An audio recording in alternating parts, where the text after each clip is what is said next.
want it! Let me hear your war cry! Is that the best you got? Yes! What is your profession? Want to watch football without the restrictions of blackouts or cable? Check out expressvpn.com to help you get access to all the live games. Sign up today using the link in the description to get 3 free months. Yo to Bolt fam, it's the director. Chargers fans, how we feeling, man? We made it to June. Okay, we got July coming up with training camp. Hey, mandatory minicamp is coming up. I think it's the last week of OTAs.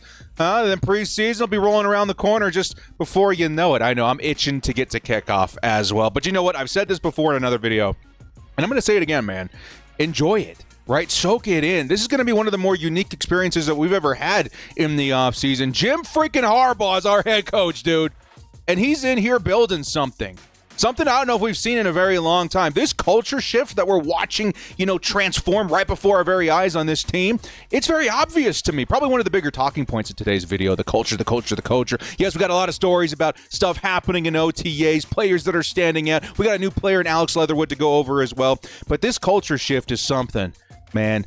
And as a Chargers fan, even in the grueling experience of waiting for kickoff, it's something that's really caught my attention and brought me a lot of joy as a Chargers fan because it does feel like real change. I've been waiting for real change for a long, long time, and it's finally happening, and it's really cool to see these guys get to work and make it happen under the new Jim Harbaugh era. So today we're going to be talking about the Chargers OTAs Week 2. We're getting ready for mandatory minicamp coming up, and some of the storylines that we've been following there as far as players standing out. And, of course, the culture shift here. Before we do kick off, shout out to the sponsor, Underdog Fantasy. Use code DIRECTOR to match your first deposit up to $100. Newcomers take advantage of this Bryce Hopper special coming up for this week. Before we do kick off, hit us up with a like and sub if you do enjoy this Chargers content. A small amount of time you guys take to hit the like, sub, and bell notification helps me out a lot. We're just about to 50K, man. Thank you so much to everybody for helping us get this far. Lights, camera, action.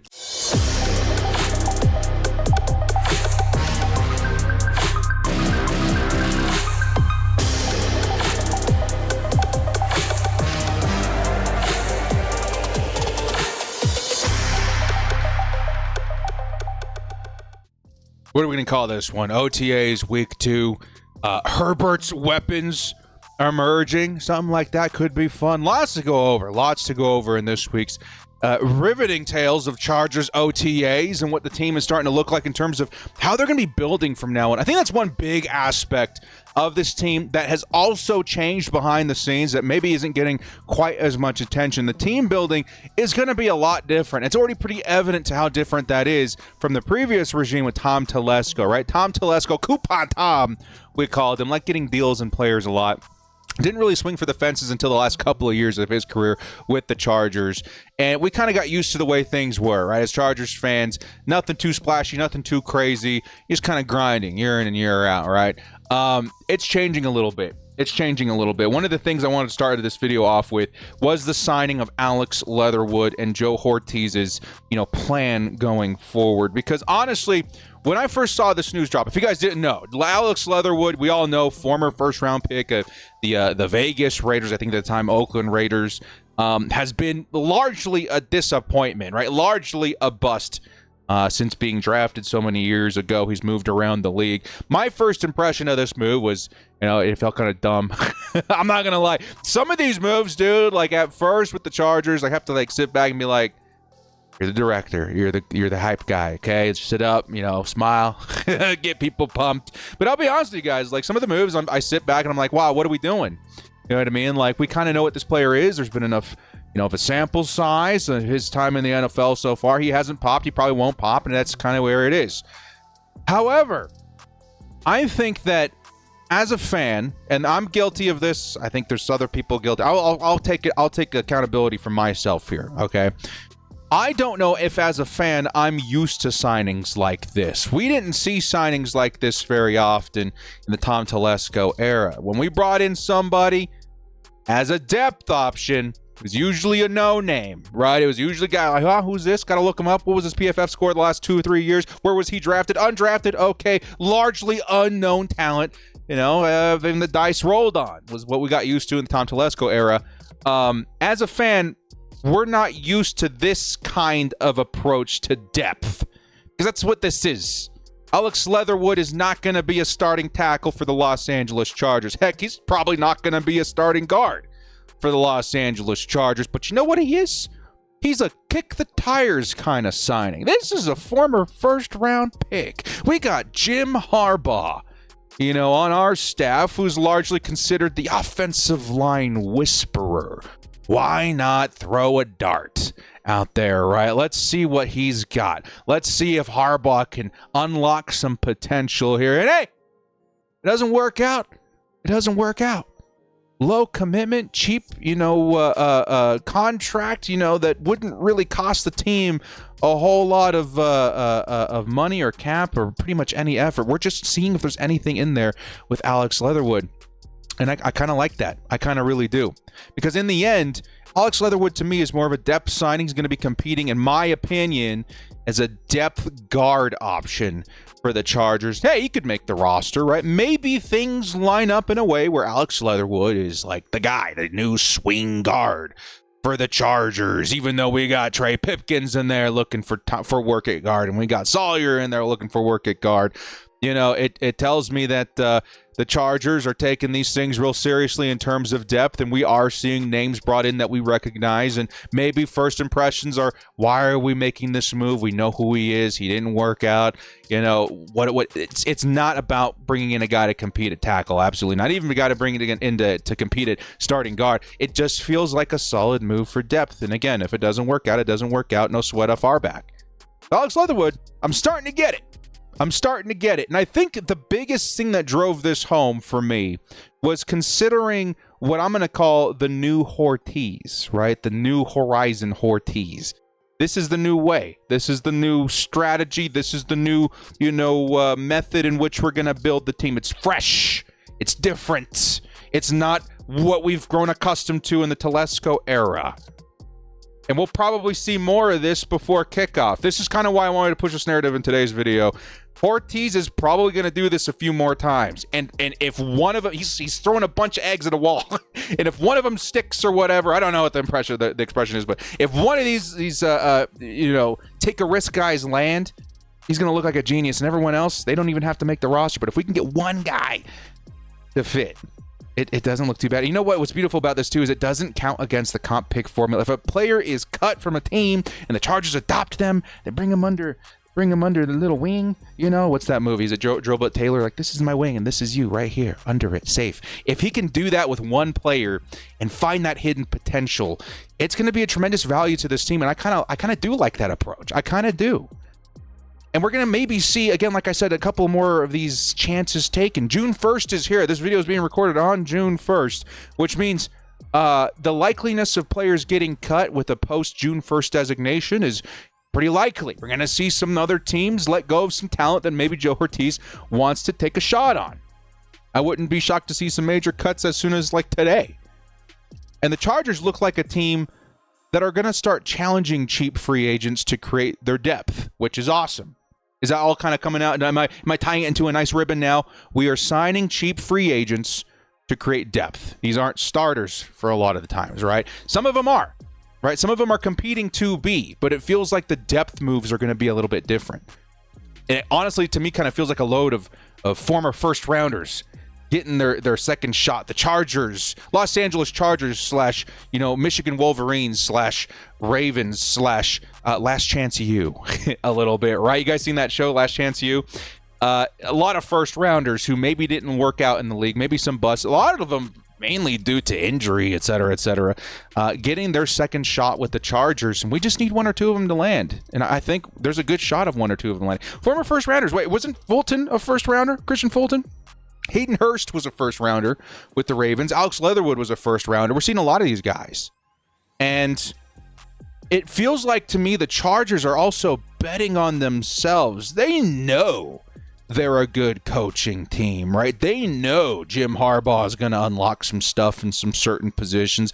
They know they've got a strength and conditioning coach that's above and elevated beyond what a lot of people have in the NFL that can probably keep some of these more injury-prone guys on the field. Like, it feels like they're betting on themselves with signings like this, and I like it.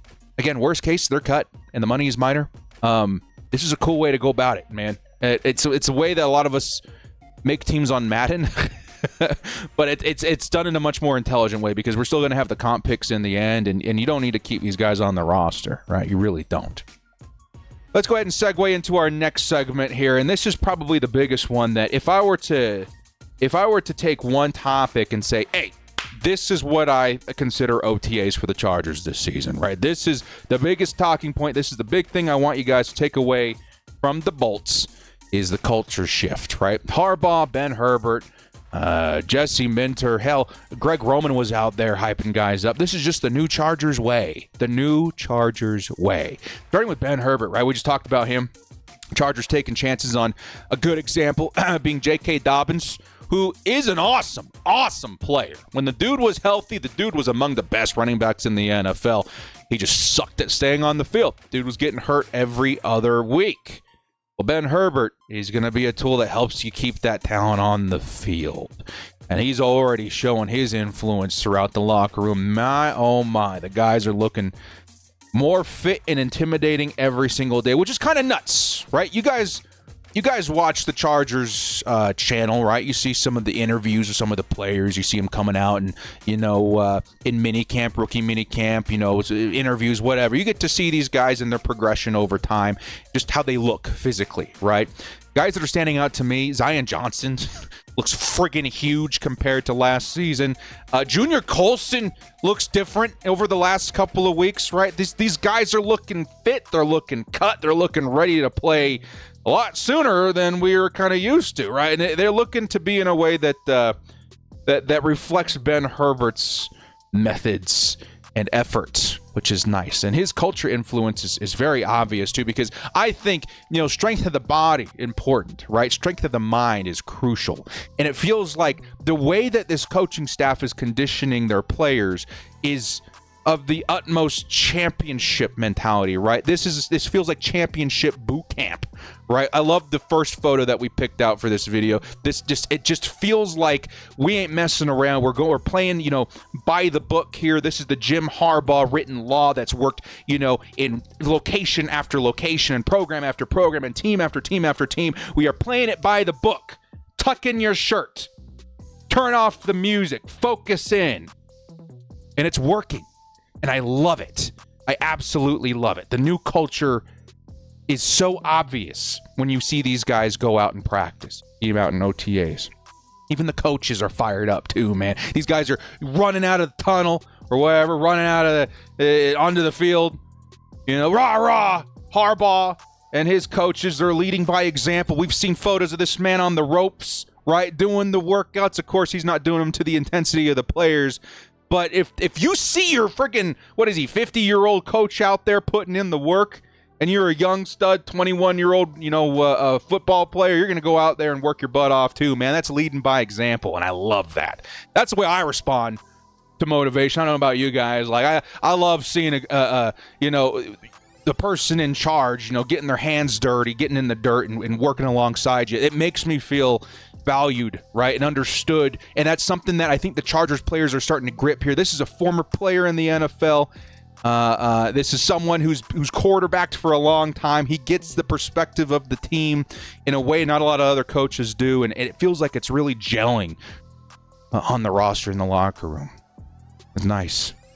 One of the big things that's been pointed out a lot is this fourth quarter drill or whatever. Not quite literally, 2-minute drills, but more so after the workouts, after the field drills and practice, after the grueling experience of being a professional athlete, they have this closing ritual in which finally, after the first time, the entire session, the music does get turned on. The players do get fired up, and the conditioning kicks into fourth gear, right? It's not about running routes. It's not about getting on the jugs machine. It's about conditioning your body.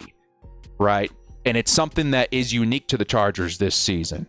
We haven't seen something like this on the Chargers ever. I don't know. It feels unique to the the Ben Herbert program, the Jim Harbaugh culture, and the players are really responding to it. There's optimism, there's excitement, there's commitment. And it's again, like I said with the Herbert stuff, it's reflecting onto the players' bodies. They're looking like freaking Incredible Hulks at every position. And it's something that I think we're just scratching the surface of. You guys remember that program? I don't know if you guys saw the Netflix series about the Florida Gators back in the day with Tim Tebow. You know, their workout program out there, it was nuts. Like seeing behind the scenes stuff of the intensity of how they got ready for their season in the workout room and all that. It was in the weight room. It was absolutely friggin' bonkers. Then you take a look at some of the behind-the-scenes stuff at the Michigan Wolverines. Their program is really intense as well. It's something that excited me when we finally, got Ben Herbert, in the building. Denzel Perryman was asking the rookies, asking the former Michigan alumni, what are we in for?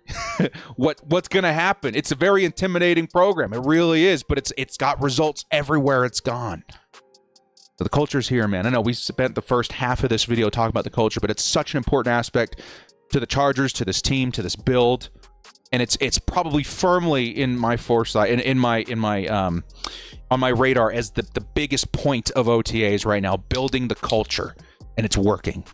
Speaking of building the culture, let's hit on some points here. Justin Herbert out here. I don't know if I've seen this before. Maybe we have, maybe we haven't. The gold jersey. It's always the red jersey, right? Hey, don't touch the quarterback. Don't touch the red jersey. No reason. You're gonna be running laps all day. I like the gold jersey. It's the same concept, right? It's quarterback, no contact, careful, whatever. But the gold jersey, whatever. First off, this looks fresh, it looks clean, but it also instills a new symbolic representation of what Justin Herbert is for this team. Everything. This is why I love Harbaugh. Every little detail has something built into it. There's a reason why Justin Herbert's wearing yellow. He's wearing gold. This is the golden boy. This is Sunshine from, remember the Titans. This is our guy. This is our leader. He represents everything to this offense, and I feel like the Chargers want him to be the front man here, for the team to understand that, but for more so Justin Herbert to get it. It's a cool little detail, and it's these little details that you see from the jerseys to the way the weight room is organized to the routines out in the field that all kind of add up to this is why we brought Harbaugh in here, and this I appreciate it. I really do. As for some of the players to get hyped up for, Thule continues to impress. Man, this week 2, absolutely friggin' fire. The edges are on fire, I should say. The edge position is turning out to be like everything we'd hoped it would be and some and more, right? Jesse Minter last week, he was yucking it up with Harbaugh. They're gobbling up, Thule's potential. Like, is that Thule out there? He's still out there. He's doing crazy. He's doing awesome. Yeah, the praise for Thule has been off the charts. He's looking to be like the real deal. Sometimes you see a second rounder, third rounder go out there, a rookie go out there their first season, they're killing it, and they kind of start to slow down after that, especially when other players like Bud and stuff are starting to be introduced. We maintain Joey and Khalil Mack. You wonder where Thule's going to be in that whole mess. He's doing great. To answer your question, he's doing fine. And the plan at edge is starting to look a little bit more clear as OTAs continue. And again, it's just OTAs. Like, things could change. We could get more information during training camp and mini camp coming up. But the edge position is looking fantastic, and it looks more like we understand what's going on here. There's an obvious emphasis of this position on the defense. It feels like there's going to be 3 of these guys. So we got 4 strong players at this position, right? Bosa, Mac, Thule, and Bud Dupree, the new guy. It feels like 3 of these 4 studs are going to be out in the field at the same time for a majority of the game, right? With one guy kind of rotating in and out. So almost like a factory of pressure, just making its way, keeping guys fresh, but also keeping the presence of these dudes on the field as much as possible together. Because the more these guys you got out at the same time, the harder it's going to be for offenses to account for everybody. It's just too much. And not to mention, you got guys in the interior too that are pretty intimidating, Morgan Fox, et cetera, et cetera. Cool stuff out there, man. I got a couple of images showing just kind of the potential here, right? In that image, you saw Mac and Thule, and in this image, you're going to see, Thule and Bud Dupree. There's going to be different variations, tons of different variations as to how the Chargers are going to roll these 4 guys out, and it's awesome. Feels great. And speaking of feeling great, Bud Dupree especially feels excited to be in this situation. It's kind of crazy to think about, again, in the way that the Chargers are team building all of a sudden, the new Joe Ortiz way. It's crazy to think that Bud landed with us. I honestly couldn't comprehend why we went after him at the beginning, but quite honestly, again, I'm starting to get it. We're not used to these depth signings. We're not used to these kind of signings. The Chargers' edge position, maybe this is looked at less as a depth signing, more as a rotation signing. Keep guys fresh. Make sure, premium depth is important, but you're going to have this constant, rotating, conveyor belt of pressure. It's awesome. It really is. And it also speaks to just how cool of a situation the Chargers are in with, Jim Harbaugh being at the head of things here. Players are going to respond to that. It's obvious with some of the signings out here that would be the situation. But Bud understood immediately what his role was going to be with this team. And he was involved heavily. He wants to be involved heavily. He's a starter in a lot of different situations, different teams. Coming in here to the fold with Thule and Bosa and Mack, he's going to have an opportunity to really get at the quarterback. And it's an awesome system that maybe, I don't know, it kind of feels like the front of the wave. You guys know when you see something in the league and it works out and a team, they get highlighted as like, man, they did it. They cracked the code. They got 4 edge rushers in here and they're just lighting the league on fire. They're the best blitzing team in the NFL, the best pressure team in the NFL. And then, other teams follow that suit later, in the season after and the seasons to follow. The Chargers, it feels like a front of the wave kind of idea to have this deep of players at the edge position to rotate in and to have, as backup plans, et cetera, et cetera. It just feels like a huge emphasis of the defense. Bud Dupree realized this, and the Chargers have some really, really nice players out there. Lastly, to close this out, I need to see this. Chargers, if you're out there, if you're listening, I need to see this footage, man. Where is the footage of Joe Alt versus Joey Bosa? I remember the matchup between Khalil Mack and Rashawn Slater. It was some epicness, right? It looked like 2 grizzly bears going after it. I want to see this again, right? I want to see this again with Joey Bosa and Joe Alt. They've been looking great. A couple more things to note out here. Junior Colson. A lot of people ask, what's going on with Junior? What's going on with Junior? What's going on with Junior? Now, we talked a lot about Ben Herbert and his influence on the team and, keeping guys healthy and the advantage, honestly, that we have with Ben Herbert. But, hey, it's football. Things are still going to happen. And the Chargers, I think it was week 1, day 1 in OTAs, Junior Colson exited the field with an injury. I will say the update looks good right now. Can't say anything for certain. I don't have insider information regarding that. But, he was working to the side. I think he was actually working in the fourth quarter drills or whatever as well. He was participating. And if it were anything serious, he would not have been participating in that way. But he is one of those players, I will say, he sticks out as being pretty friggin'. I hate that the bottom half of this photo is cut out, but the dude is his foundation is crazy, absolutely crazy. So yeah, small update. Junior Colson looks like he's going to be good, and he looks like he's been hitting that Ben Herbert program pretty hard, man. It looks awesome. In his absence, though, we've seen a couple of nice players step up and have some, make some impressions in OTAs. Of course, Denzel Perryman, the thumper, he's been looking great. But, man, Dayan Henley, watch out for this guy, man. Seeing him in a lot of nickel packages. He's going to be primarily the guy that you see out there in coverage. He looks pretty good. I'm not going to lie. Like, honestly, the Chargers have this idea of what they're trying to build in terms of linebacker. It feels like versatility is a pretty big part of that. You got the big thumper. The guy is going to go up against, pretty much everybody that physical force in Denzel Perryman. You got kind of the field general guy, the smarts, in a Junior Colson. And you got a guy that's really good in coverage in Dayan Henley. I like it. All of them are playing their role very well. And Dayan Henley's been sticking out as a dude that's producing. He's looking good. He's looking real good. Speaking of producing, the kickoff, got that mixed up there. Kickoff procedure. This is something that was new. This is new for everybody in the NFL. I don't know how many of you guys know this. I guess I barely know this.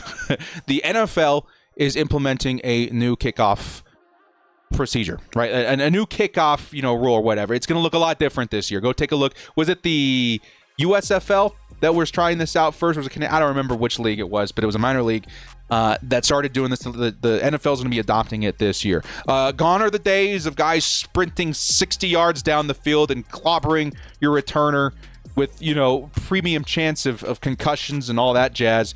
Gone are those days, and now instead you're going to see the kicking team line up a lot closer to to the receiving team, right? I'm sure the kicker's still back there, but whatever. Not a lot of momentum is all I'm trying to get at. Not a lot of momentum you're going to see in those kickoffs anymore.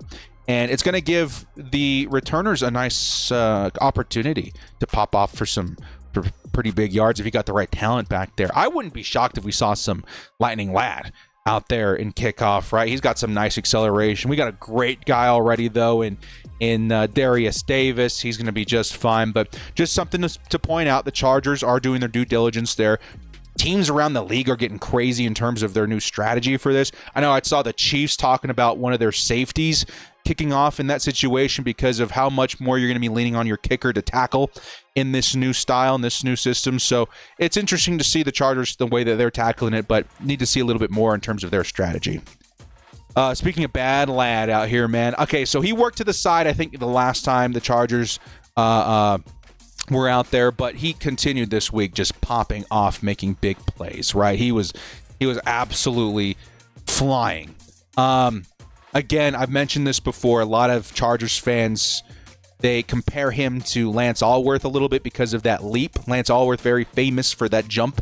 You're seeing a lot of that in Ladd McConkey lately, and he's been just on fire. Him and Justin, if you guys are looking for some of the strongest narratives of OTAs per the players, Ladd McConkey, Junior Colson, probably two of the biggest narratives that you're going to see in the OTA period. You can talk a little Asante Sam, you can talk a little this and that, but Ladd McConkey and his chemistry and his effectiveness, his route running, his speed, everything about him has been exceptional. And he continued to do that, even out to the side, whatever, in that last practice. But he's been on fire. He's been great. Couldn't do a Chargers offseason video without mentioning Bad Lad, Lightning Lad, and all the above. The other receivers, with Lad on the side, with I think there was another guy on the side, I don't remember. We're getting some nice attention out there. I say primarily the guys that were getting a lot of the targets via Justin Herbert in the first team. Quentin Johnston saw some play. Josh Palmer looked really solid. Chark looked really solid.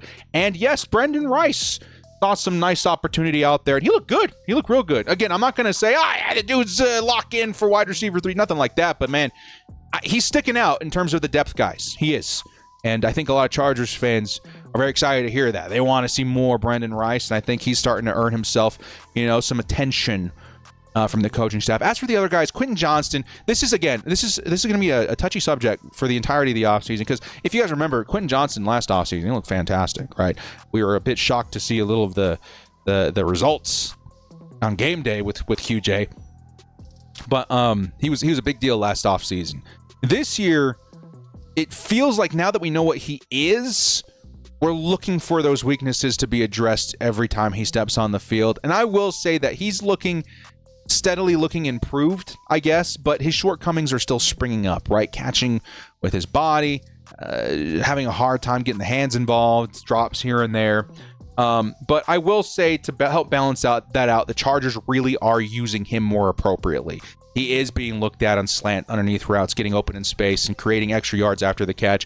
It's very obvious the new coaching staff has made it a point of emphasis to use him appropriately to his skill set rather than forcing him to play the perimeter over and over. He had a couple of nice plays on the perimeter, I'm not going to lie, but his strengths are obviously being leaned on a little bit more underneath. All right. Palmer and Chark also look very solid. Chark is starting to look like a pretty solid signing, if I'm being honest. And then Rice is seeing some nice chemistry with Stick and Herb already, too. All right. Last couple of notes here. Christian Fulton. I want to show this one photo here. Christian Fulton, Cam Hart, Jasir Taylor. These guys are all looking pretty nice in terms of the competition at corner. I know Tareep still. I haven't seen or heard much about Tareep still yet, but, there's, I guess, highlights and stuff showing him being involved, but the competition's looking pretty nice. Again, Christian Fulton being another one of those. He was a first-round guy, right? One of those stories that the Chargers are trying to turn from, down and out to, a redemption story. And so far, to me, it looks like he's the guy opposite Asante Samuel just on these early looks in OTAs. Cam Hart has looked really efficient. Jasir Taylor looks like the starter at slot. Tareep's still getting some time with the second team. But right now it feels like Christian Fulton, Cam Hart is the competition to look for on the outside, and Christian Fulton currently feels like he's in the lead there. All right.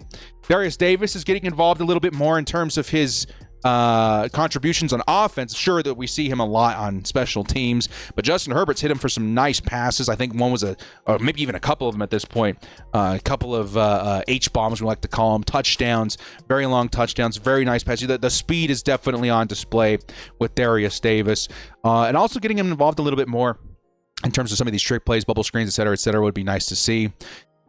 Chargers did get a little bit more work for Vidal and Spiller because of Gus Edwards and J.K. Dobbins working to the side this week. That's something to take note of. I'm not going to read into it too much. We don't know anything official, but Gus and J.K. have been taking it easy a little bit. I don't know what's going on there, but it has allowed us to see a little bit more of Vidal and Spiller get to work, and they look great. I would say Vidal looks pretty impressive. He does look like a cannonball, right? We didn't see too much to week one. This week, too, he looks kind of like what we were hoping to see as Chargers fans when we heard his name called. Got the compact body, he's got the weight, he's got the frame, he's got everything that you're kind of looking for in a Greg Roman offense as far as running back. Looks good. Offensive line is seeing a lot of competition. This is the one where I'm like, bro, like offensive line, corner, wide receiver, all these are seeing some pretty stiff competition, but offensive line feels crazy right now. It feels nuts. For one, I saw a couple of clips of Trey Pipkins back at right guard, and he's been switching with Joe Alt a lot as Joe Alt's kind of getting used to the right tackle position. I saw a clip of Trey Pipkins on the right side. He got completely obliterated. I don't even remember who it was. It was like 57 or something. I remember who the edge rusher was. Not even one of the big four. He got obliterated. And at that moment, I was like, I get it. Thank God we went out there and got Joe Alt, because I don't see that happening as often with number 76 on the field. 79, we saw a lot. Trey Pipkins a lot more at guard. More often than not, which has been kind of interesting. Him and Jamari Sawyer working different positions. Sawyer, who's normally a guard, is playing tackle a little bit. Pip, who's normally a tackle, is playing a lot of guard. Alt is looking great at right tackle. Zion Johnson's been sticking out in particular as kind of an improved player right now in terms of his frame, his strength. It feels like he's meshing with the line chemistry pretty good. The only guys I'm kind of looking for more from are Bozeman. I want to see a little bit more from the center. And then some of these other guys in the backup roles. I don't think Leatherwood has made it over yet, but, I'm very interested to see what this guard competition on right guard's looking like. Sawyer, Pip, now Alex Leatherwood. Interesting to see how the Chargers are attacking that offensive line depth. Finally, the last couple of points here. Asante Samuel Jr. continues his OTA's dominance tour. He's been incredible. The last time he had a pick, right, almost two, I think. This time around, he got another interception. He's been playing, against big framed wide receivers like DJ Chark very well, breaking up passes. He is definitely sticking out as one of the most improved players, which is crazy because he was already a very nice player for the Chargers last season. So let's continue rooting for him, man. I mean, honestly, we need all the help we can get at corner. And if we feel good about CB1, which right now definitely is Asante Samuel, that helps me feel a little bit better about what the Chargers are trying to build outside of that. CB2 slot, the relief is coming in a little bit via number 26. And the last point I wanted to make in this video, which honestly I probably should have led with this. We're gonna lose a lot of viewers by this point, but it doesn't matter. Those of you guys that stuck through, hey, type 88 in the chat. Yeah, type 88 in the chat. You're here for the Hayden Hurst special. This was one of the coolest storylines that we saw this last week in OTAs. Hayden Hurst kind of went bananas, especially in particular this last day, man. He was unbelievable in terms of his playmaking. And this is why, I'm trying to tell a story here, right? We tried to set the table, with certain ways of the Chargers building the team, building the culture, grabbing loads of former first round players and revamping their careers. Well, it circles back to Hayden Hurst, man, former first rounder, former Baltimore Raven, former a lot of things, right? A lot of potential that just kind of never gelled, never really, bubbled to the surface. And Hayden Hurst maybe has finally landed in a situation where he has the best chances of breaking out. Now, let me explain this by saying, Hayden Hurst, he has been on some good teams, in particular the Baltimore Ravens, but back then, the whole notion of what is Lamar Jackson was still being discussed. Is he a running back in the NFL playing quarterback? His passing was very, crappy. They were still trying to figure him out. He was not the Lamar Jackson that we know today. He moved on to the Panthers, who I think at the time had Baker Mayfield. I don't remember. Just not a lot of stable quarterback play is what I'm trying to get at. Then he comes to the Chargers. And the Chargers, who are building in a way, moving in a direction that's going to benefit the tight end position. In particular, you got Justin friggin' Herbert, right? Justin Herbert is the best quarterback in terms of passing that he's worked with in his entire career. That's looking pretty good for a former first-round pick, right? But also, Justin Herbert is entering a situation that is a little new to him as well. In the last couple of seasons, he's had a couple of players that I would say were his safety valves. And Keenan Allen, and yes, Austin Eckler. Austin Eckler was that dude you were looking for underneath over and over and over. There's a big reason why Austin Eckler went off in fantasy football. Justin Herbert was always looking for him. Guess what? He's gone. That's not part of our game plan anymore. You're not going to see that running back in the flat every down anymore. Chargers are going to see a lot of Gus Edwards. And I'm going to tell you right now, I don't know if I want to pass to Gus Edwards every other down. I want to see him run the ball. Who are you looking for instead, though? Who's your new safety valve? It's going to be your tight ends, man. And it's really starting to become obvious that Justin Herbert is looking to them a lot more often. And the quality of passes, the quality of opportunities that you're seeing thrown Hayden Hurst's way look way improved for his track record, his career, and he's taking full advantage of it. This dude went bananas. 7 passes, I think, what he caught. One of them like a diving, a grab on a crossing route. Another one, he bodied out his defender on the side. Like he was going absolutely crazy. And yes, his talent's exciting. He's capitalizing on what makes him special as a tight end. I think I like the speed on him. I like the frame. I like the hands a lot. But it's the opportunities I'm seeing from Justin Herbert that get me amped about Hayden Hurst.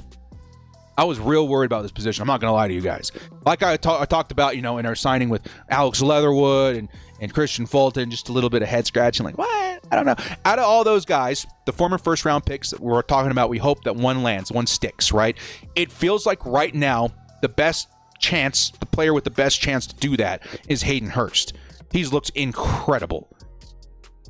And the other tight ends have not looked bad either. I know Dahl Parham was working to the side, but Will Dissly wasn't looking bad. Stone Smart wasn't looking bad. But Hayden Hurst, he looks exceptional. He looks exceptional. And that's, again, another point of relief for me as a fan where I was like, man, we got to get a tight end. We got to get a tight end. We got to get a tight end in the draft. I think we're okay for now. We may be going after, is it Loveland of Michigan next year? There's a couple of really nice tight ends coming through the draft next season. But till then, it feels like Hayden Hurst is going to be just fine.